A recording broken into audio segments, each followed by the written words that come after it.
Assalamu alaikum rahmatullohi va barakatuh. Hurmatli do'stlar, ertede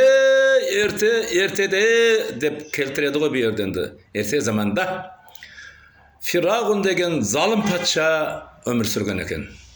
Musa alayhissalamning davrinde Firavun degan zalim podsha o'zining podshaligini o'tkazib turgan ekan. So o'zining davrinde endi bir kundu belgilep sol kungu tuğulatın ballardın barlığının basın alıp tastаңдар dep sol kungu нәрестелі болатын әйелдердің алдына қылышпанан өзінің жендеттерін қойып қойды. Жендеттері Фирағунның бұйрығын орындады. Бейшара нәресте жарық дүниеге келді, келе салысымен көзін ашпай жатып, басын кесіп, о дүние қылып тастады. Көбісін. Бұл патшаның бұйрығы еді. Енді қазір сол үшін Аллах Субхан Аллах Тағала оны Құран Кәрімде залым деді Фирағунды. Оны жәннатқа кірмейді деді. Не үшін? Ол Аллах Субхан Аллах Тағала бұл дүниенің өзінде оған залым, Аллах Тағаланың дұшпаны, қанішер, баскесер деген ат қойып, оны жәннатқа кірмейтіндігін Аллах Тағала Құран Кәрімде баяндап қойды. Ол сондай залым болғандық үшін. Қазір біздің дәуірімізде ше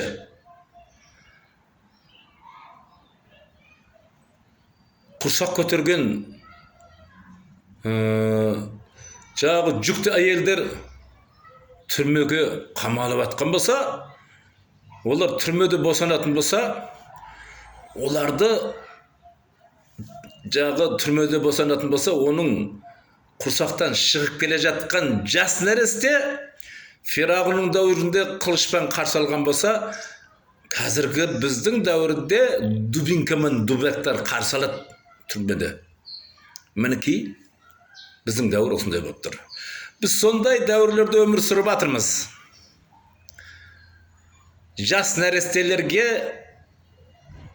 қиянат қылатын дәуірде өмір сүріп жатырмыз.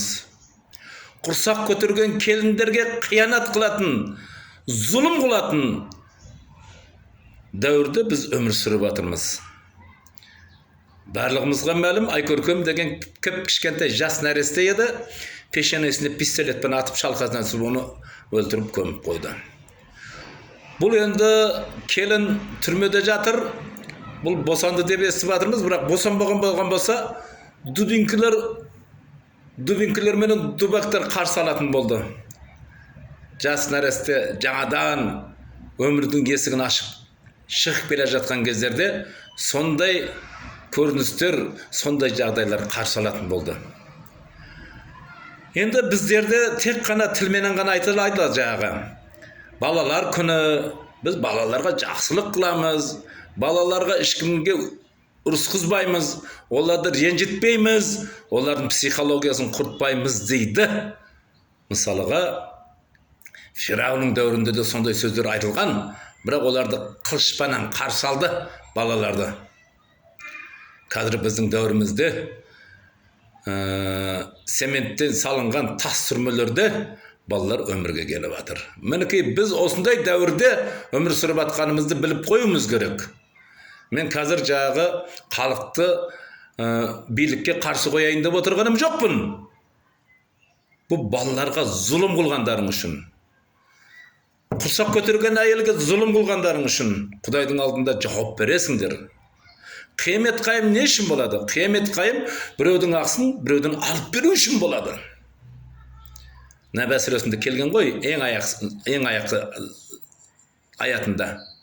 Сондықтан біліп қойыңдар. Жағы сот мырзалар үкімді шығарып қойып, прокурор мырзалар үкімді оқытып қойып, темір торға не бір жазықсыздан жазықсыз келіндер қамалып атқан болса, солардың барлығының ақысын Kıyametте Allah Taala'nın aldında beresindер. Bu dünyada kançalıkты şalkıp ötkönü de Allah Subhanallah Taala'nın aldında sazaylarыңды tartasınдар, жазаларыңды аласыңдар Құдай қаласа.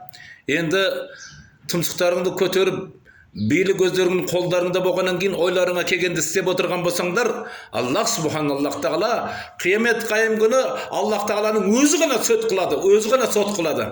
Өрді прокурордың да керегі жоқ, тергеушінің де керегі жоқ, участковыйдың да керегі жоқ, ешкім керегі жоқ. Өзі ғана сот қылады, өрді бір ғана Құдай ғана сот қылады.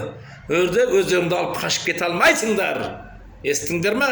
Сондықтан мынау құрсақ көтерген жас нәрестелі болайын деп отырған келінді шығарыңдар. Сендердің қолыңдарында тұр қазір. Шығарыңдар оны. Жарық дүниеде бала өмірге келсін. Қияметте жауап бересіңдер. Бұл дүниенің өзінде жауап бересіңдер, болмасам. Бұл дүниенің өзінде де жауап бересіңдер. Сондықтан мен сендерге халықты көтеріліңдер деп отырғаным жоқпын. Сендерге ескертіп отырмын. Баяғы дәуірдегі Фирағун деген залым патша болған, соның дәуірін қазіргі дәуірге әкеп қойдыңдар.